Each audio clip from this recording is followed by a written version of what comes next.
Well guys, you come to us live from home. As you can see, I am currently working at home on the old website, trying to see if I can get it to at least upload and try and get some of, say for example, the updates to go through on it to make it a wee bit easier so that you guys can actually still use it. Obviously, we're in the process of trying to see if we can get another website built and finished off in time for the start of the season. We have over 2,000 products that we're going to have to try and see if we can get on. So far, from what Pam tells me, she's got most of the bigger products on and she's made a start on the Warrior products. Luckily, we can bulk upload a lot of these products, but it is very time consuming in the sense that what we've got to do is once we have the actual body of the products on, you then have to go on and then upload the images and make sure that everything's right, proofread them, make sure all the selections are right, and it can be very, very time consuming. So that's something that we've obviously been doing. This is the second year in a row where we've had to basically build a website from scratch. Now in 14 or 13 and a bit years of running this business, we were lucky enough that the website that we had originally, that didn't have to be rebuilt until year 2, for the first one. We actually managed to, when I say rebuilt it, it's basically all of the products had to come off, we had to change everything completely, reinstall the theme on WordPress and then basically build it from all the menus, all that kind of thing. The front facing stuff had to be rebuilt. A wee bit more in depth with regards to what's been happening with the one that we have at the moment. We had something called WordPress, and WordPress, you can go onto a website called Theme Forest and you can download a theme that basically makes your website look like a website. You upload that onto your WordPress and then you then start to download apps to build your website. That's what we've been doing for the last 13 odd years, is downloading these different websites or different themes and changing the theme in the website. So most of the other kind of companies will do that. They'll have someone that they'll maybe pay to do this for them. Unfortunately, we're not in the position because we are such a small store, excuse me, and obviously that's something that we have to do ourselves. So in the first year we had to learn exactly how to build a website, how to maintain a website, how to upload products and such like. Bring us fast forward to now, where we have had probably about 6 or 7 iterations of our website at present. Had to put a new theme on it last year, we had to delete all the products and we had to reinstall them all. We had to basically make it a brand new layout for the website, make it look new and fresh and exciting so people then obviously go and use it. But what we then found was that when we were actually working with this website, one of the themes that we had downloaded didn't work well with one of the apps. Now, one of the apps that we were using was called WooCommerce, and WooCommerce is basically an app where you can, it manages all your sales and all your products. So you can basically have all your products listed, you can have all your prices listed, you can have everything on there, and basically if your website goes down, everything's on WooCommerce and you can transfer it onto another website if that's the way it works. It didn't work that way. What actually happened was, we downloaded WooCommerce, we uploaded all our products, we managed to get all the attributes for like sizings and stuff like that. Size, colour, small, medium, large, all these kind of things, and then we managed to save them. So because we've managed to save them, if we're then having to do multiple uploads, if you're talking that we're having to do 2,000 products, every single one of them, well, you've got to then have 2,000 products split into medium, large, extra large. You've also got to have different prices, price structures for senior, junior, youth, intermediate. You've then obviously got to then split them for VAT as well. So there's a lot of stuff that you've obviously got to do with a website. So anyway, I go back to this whole aspect of what we're doing now. We're having to learn a brand new system. We're having to upload all of the products. We're having to try and maintain an old website and maintain a new website. These are the things that are currently going on just now. This year specifically, not a lot of people are buying any new products. And what I mean by that is the cost of living has increased dramatically in Scotland, England, everywhere else in the UK. But what we're now seeing is it's got a detrimental effect to not just our business but every other business. So what we're now finding is, say for example, a pair of skates that when we first started back in the day would have cost you, a top end pair would have cost you £300 to £350. These skates have now managed to increase themselves all the way up to nearly £890, £900 for a standard off the shelf pair of skates. Now, I know not everybody's got that kind of money. Everybody's having to rely on flexible friends and credit cards and stuff like that, or save up over months to be able to buy their kids skates or buy themselves skates to be able to play. And ice hockey is a very privileged sport, I will say that. What we are also finding is there's been a lot more repairs coming in, so people don't have the money to buy a new pair of skates. So say for example, if a repair is going to cost them for holders and steels £250 and a pair of £500 skates that they bought a couple of years ago, they're quite happy to spend half of that again because the boot's actually okay for like new holders and new steels. Now this isn't getting into the whole aspect of, like say for example, brands like CCM and Bauer changing their holders, their steels and all that kind of thing, and people not being able to get the old style steels because they've now been discontinued. That's a totally different ball game, and I'll talk about that another time. We're in the situation where this has probably been the hardest summer that we've ever had, between cost of living crisis, you've had website upload not working, having to build a new website, not having the customers through the door, and which brings me to the whole aspect of social media. The reason why we do social media in the first place is to try and drive advertising to our store. We can't afford the thousands of pounds worth of advertising that, say for example, some of the bigger shops and stores have. They are ranked 1 on the Google search lists. They come up as sponsored links and stuff like that. We don't have the capital to be able to do that. You've obviously seen in the store, it's a small store. Now, one of the things I will say, however, is we may be a small store, but we punch above our weight. There's a lot of stuff that we can do that, say for example, other big stores can do, where there's other small stores can't do what we do. Now that's turning over the amount of sharpenings, turning over the amount of repairs, turning over the amount of products that we're actually putting onto our website, stuff like that. Like I say, there only is Pamela and myself. Sometimes we draft in Scott to be able to help with the front facing part of the website, but the uploads, products, all that kind of stuff, it's Pamela and myself who do this. Now again, going way back to the start, it was myself and Pamela that were updating the website. We were putting every single hour of every single day that we had working 2 jobs. I was working 2 other jobs as well as doing the store. Pamela was working another job as well, and we were obviously then doing that job, the jobs during the day or whatever it was, and then I was working till 6, 7 o'clock in the morning uploading products and then having to go to work, staying up 24 hours, working 24 hours, then coming home and managing to crash out for a couple of hours, go for a sleep, then get up and do it all over again.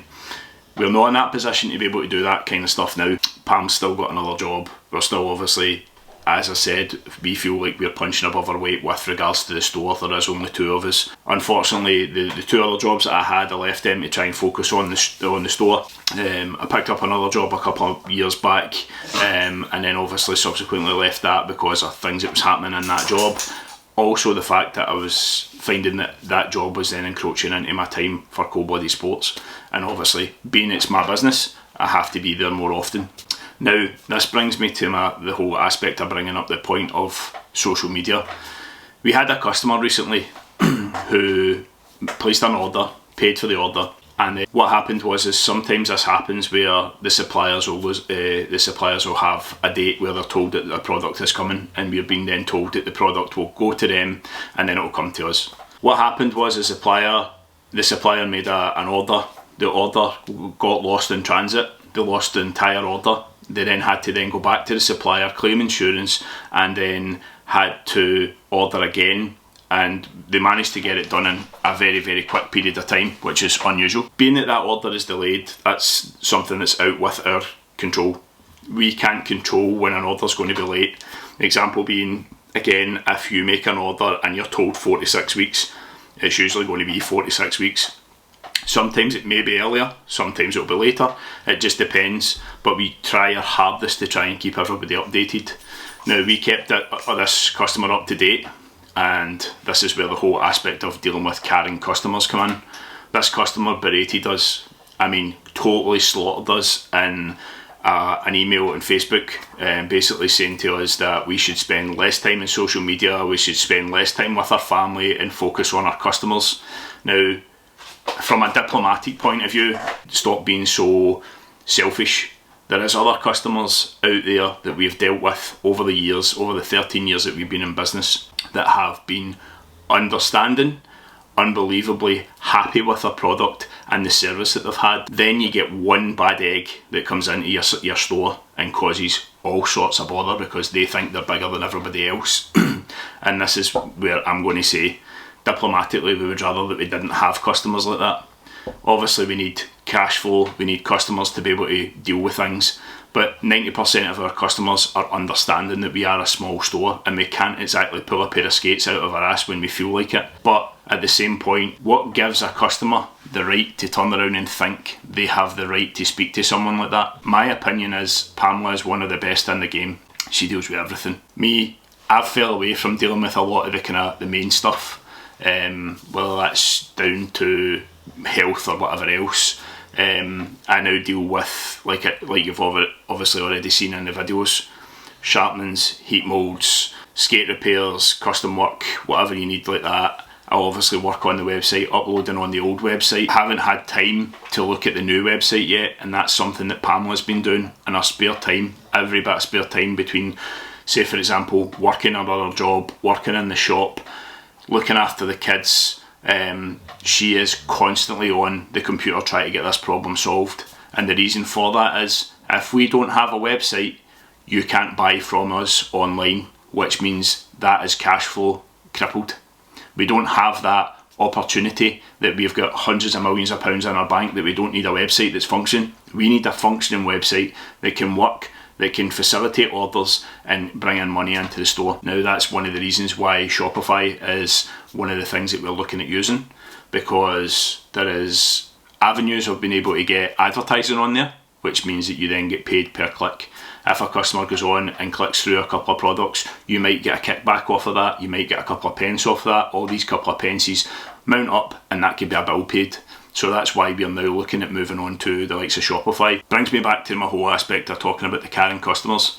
We had another customer that came into the store and I had just literally been in for surgery and I had one day off. You're talking that in the entirety of me having my own business, I've had 3 full days off. That's been migraine headaches, surgeries in my hand or surgeries on my knee. I had the surgery on the Tuesday and I was open. The store was open on a Wednesday night and I couldn't make it in because I couldn't bear on my right leg after having the surgery in the knee. A couple of days later on the Friday I managed to be able to go into the store, or the Saturday, and I was back in the shop. But then when I walked back into the shop I was berated well, not me personally, Pamela was berated about the fact that we were open and we weren't offering services, and this customer had came from a 10-minute drive away to be able to get their skate sharpened.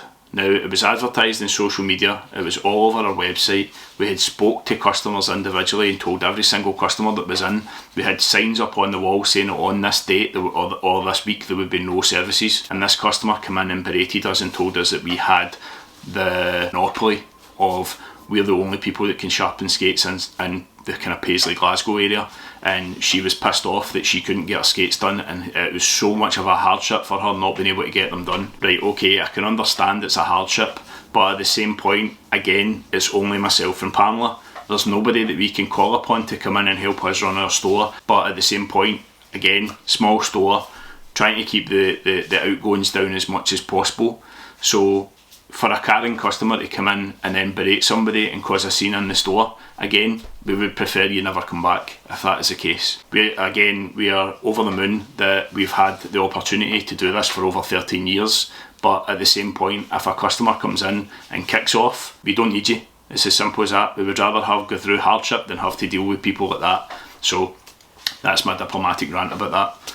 So the plan going forward is, obviously we're hoping that we're going to get a little bit busier. The social media aspect, this customer, I go back to the one before, the one that came into the store and berated us, she basically said if I spent less time on social media and spent more time dealing with my customers, where do we advertise? How do we advertise with a very, very, very, very small budget? You can't. You have to use Facebook, Twitter, Instagram, use the social media platforms that are there for you, the free ways of doing it. Again, it's been a learning curve for me because that's something that I've now taken over and tried to advertise, because I personally feel, and Pamela feels this as well, that we fell behind a little bit. When I say we fell behind a little bit, is we took our foot off the gas because we were so busy in the store over Christmas and New Year and stuff like that, and the advertising totally went downhill. We stopped putting social media posts out to say when we were open. We stopped putting posts out for special offers. We stopped making videos. We didn't do the usual wee kind of things that would do on a day-to-day basis, like maybe, say for example, jump on Facebook Live and say, hi, we're in the store. All of that stopped because we never had time. I say we never had time because you've got to think about the customer service that we're trying to achieve here. You've got, example being, in a week you could have 500 customers through the door, and out of that 500 there could be 50 or 60 orders that have to be made specifically for the customers. Again, this goes down the whole avenue of, if you're in store, your 100% attention, our 100% attention is on you guys. You could then pick up your phone and phone the store and you don't get an answer, or they're shit at answering the phone. Again, if I'm on a skate sharpening machine and I'm repairing a pair of skates for a customer who's standing in the store at that given time, or Pamela is dealing with another customer, which could be a sale of a product, or the product has already been sold and it's a case of fitting the product, heat moulding, sharpening, whatever else, aftercare for that product, that's going to be 100% attention on that. It's not going to be a case of, oh, hold on, I can't deal with you for a second, I have to go and answer the phone. People need to learn to chill out and develop a bit of patience. Again, all the way back to the situation with the lockdowns.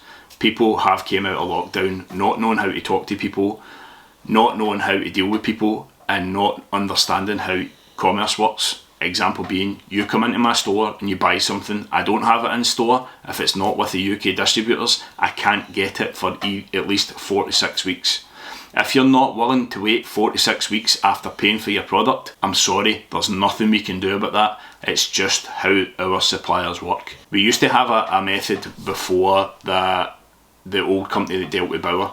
What they used to do was, if you were adamant you had to have that within a week or 10 days and it wasn't in their warehouse, they would specially freight it overnight from whatever country it was, but you had to pay that extra cost, and that extra cost get added to the customer. Now, if you come into the store and you're looking for a pair of skates, just say ballpark figure of £600, and there's an opportunity for you to then spend another £150 to be able to get them overnight freighted, would you pay an extra £150? Or, obviously circumstances, depends what the circumstances are, but if you're not willing to pay that, you need to wait your time. It's as simple as that. So I hope you don't mind the big rant, obviously, that I've just had. The reason for this is, obviously, I feel like it's something that has to be addressed. It's just part and parcel of obviously running a business. Like I say, for every 100 good orders or 100 people satisfied, you've got that one person that thinks they're above everybody else. Now, I understand if someone has paid their hard-earned money to be able to buy a product and the product takes a little bit extra time to get there, it's out with our control, as I've said, but it's up to you guys if you continue to then want to use us. One of the things I actually did find that was pretty funny was, as the customer then came on and said to us, I could buy this product elsewhere and I could have had it within 24 hours. Do you realise the product in question is one of the suppliers who has just changed hands, and that supplier is waiting for the stock to come into store? Yes, someone else has it on their website. Yes, someone else tells you you can get it within 24 hours. When you then emailed that store to ask for your product, the first thing that they said was, sorry, it's not a product we hold in store. We have to order it directly from our supplier. There'll be 4 to 6 weeks. You then come back to me with your tail between your legs thinking, oh, I'm really sorry. I didn't realise. I thought it was everybody had this product and everybody had it available. No, sorry. Again, suppliers change hands. Things happen, things go in and out of stock constantly. Even the suppliers at this moment in time are struggling. So they're struggling with stock, they're struggling with the added prices of the product, they're struggling with the freight costs. Example for the freight costs, before it used to cost you £500 for a shipping container, now it's in the thousands of pounds for the shipping container. Why do you think the skates are now so expensive? It's not because of the technology that's in them. You've got other countries like Sweden and Finland and whatever else that are able to sell the skates cheaper. Example, they're cutting out the middleman, they go direct. So most of the people don't have multiple suppliers that they have to deal with, or distributors that they have to deal with. In the UK, unfortunately, that's just something we do. Apologies, someone came at the front door there, got caught in the ring doorbell. I think it was a postman, and obviously there's a dog alert, which alerts the dogs are then our security, the security dogs then decide to go to the door and then start barking because they think someone's trying to get in. Right, so why are you interrupting me? What's up? Tell me. Right. So now that Hector the embarrassment has stopped annoying me, one of the things that happened with one of our suppliers, the supplier will remain nameless. Basically what happened was they had an issue with someone who was doing their books. Now this person wasn't keeping up to date with the books because it was an archaic system that they had. We thought we were 100% up to date with all of our invoices. We were paying like within a 30-day invoice period for paying for the products. Example, if you're not aware of this, sometimes when we deal with suppliers, some suppliers like money up front before you buy your product, exactly the same way that you guys pay up front before you get your product. Other suppliers will give you a 30-day grace period that can sometimes move into 60 days depending on how big your order is.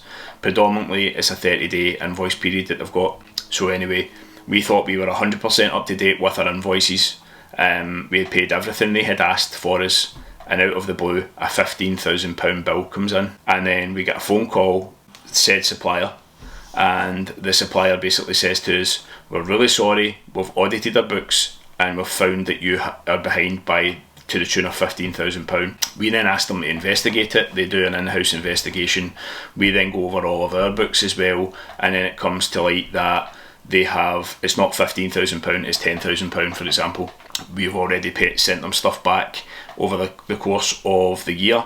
There was one of the events we get invited to, it was a goalie event, and we get given £15,000 worth of seller return stock. That was all sent back, but that was a separate issue. I'll tell you that in a wee second. This is another story, but sorry, I get sidetracked. I've got like ADHD at times. So basically this supplier sent us an invoice for £15,000 and wanted it paid within 30 days, which was an issue. So we then had to go refinance to be able to pay that supplier. Luckily we managed to refinance it, and within a couple of years we it paid off, because obviously we managed to take a small loan, and then that was it. Now later on, a couple of years later, after that was all paid off, we were asked to go to a goalie event. This supplier gives us £15,000 worth of sale return stock. We sell about probably £7,500 worth of stock.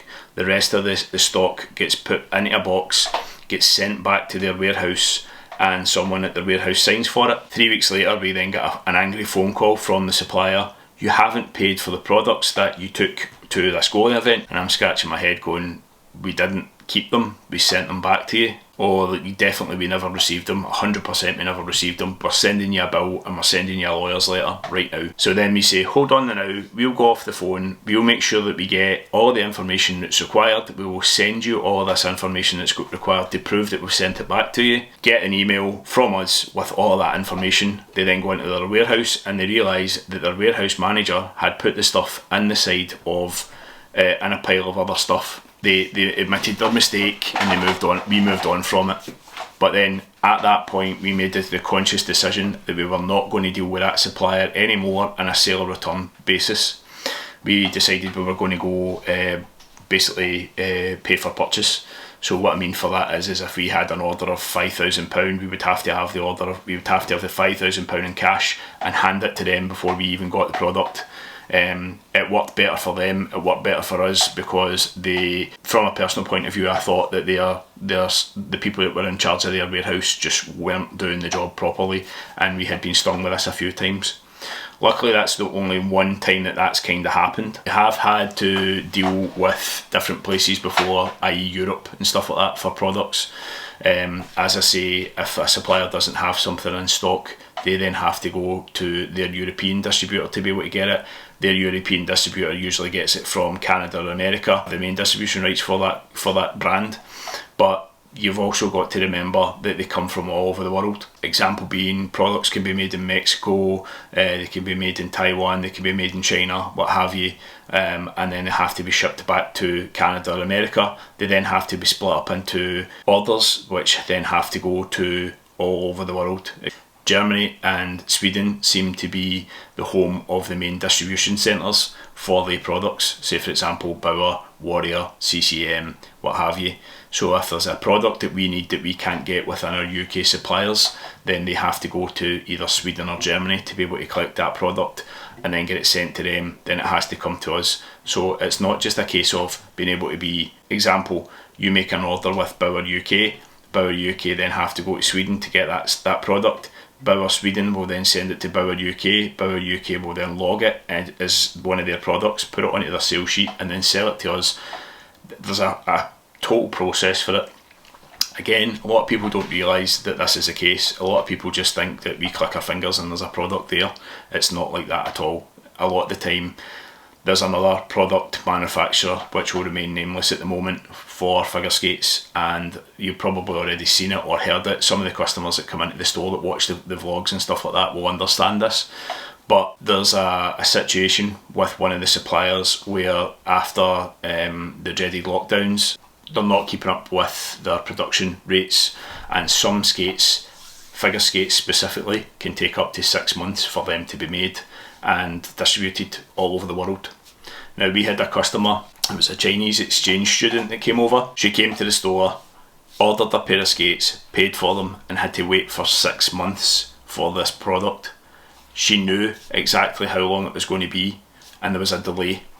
Now, luckily, this customer was here obviously on a studying visa, and her studying visa was coming to the end of its term, and at 1 week left to go on her studying visa, that's when she received her skates. Now, that customer never uttered a stutter of contempt for us. She knew the situation with suppliers, she knew the situation in general. If she's told it's going to take 6 months, but at the same point she was willing to wait for that product. I understand some people would need the products that they're looking for quicker. Like, I go back to the whole situation with the Karen that we had recently, with telling us we should stay off of social media, stop making videos and stop doing other things. I have 10-15 minutes of a break right now. That's why I'm making this video. And again, I shouldn't feel like I have to justify myself for trying to expand my business. Using social media is a cracking tool, but at the same point, if we tell you that there's a time scale for a product, please listen. We understand, again, certain people, certain shops will have these products in store. If you're not 100% sure that we can do this product for you, go and do your research. Go and ask another company. If the company say that it's in the store in the UK, by all means, we don't have a problem with other people using other companies. There is, how would I put it, there's plenty of the hockey pie to go around. Everybody can make a little bit of money off of selling ice hockey equipment. The thing I will say to you is, if it's the same supplier that we all use and we can't get it in 6 months to 6 weeks or whatever it is, do you really think another customer or other store is going to be able to have it at the same time? Especially if they're in the same situation as us. Yes, there is bigger stores out there. I'm not going to name them because you already know them. They already get enough advertising as it is over social media. Hence why we're trying to do exactly the same. But like I say, if there is a problem with it, we usually try and get in touch with you. We're not going to sit and go through, message you every single day to tell you where your product is, because we just don't have the physical time. We will try and message you at least once a week. We will try and text you. We will try and call you. It's easier for us to send an email or a text than it is to try and sit down for 40 minutes to try and get a hold of one person on the phone. The thing is, as well, is when we do get a hold of you, or if we don't get a hold of you, we get a hold of your voicemail, you then come on shouting and bawling at us saying that you never received a phone call. Well, check your voicemails. There's a load of different things I could say back and forward that it sounds like I'm trying to justify what we do and how we do it. But see, at the end of the day, if you're not happy, don't come back. It sounds really arrogant of me to say that, but we put our blood, sweat, tears into this store, and everything about it. We have tried to nurture it and build it as much as possible. And if you're not happy, don't come back.